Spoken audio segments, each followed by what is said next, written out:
Então, quando você faz a interação online, você vai ter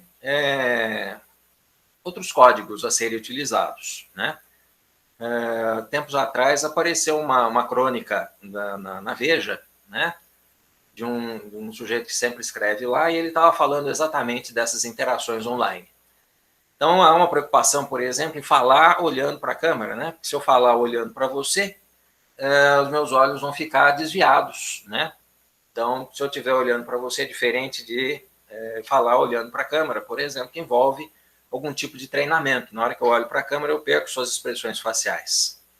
Então, ainda há uma lacuna, né, nesse processo de comunicação online, porque as informações elas não fluem exatamente da mesma forma, né?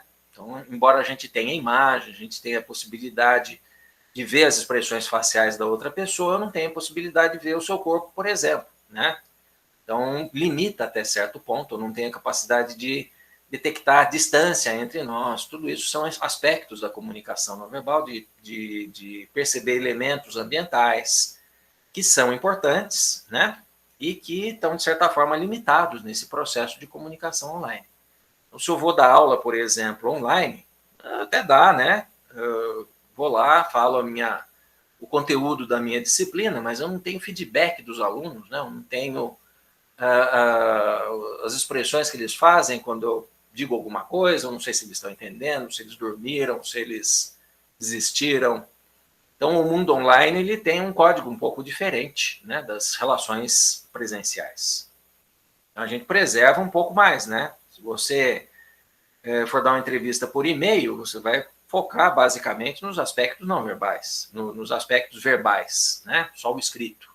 Se você dá uma entrevista por telefone, você já garante algumas outras dimensões relacionadas ao tom de voz, hesitação na voz, que são também aspectos não verbais, né, da paralinguagem.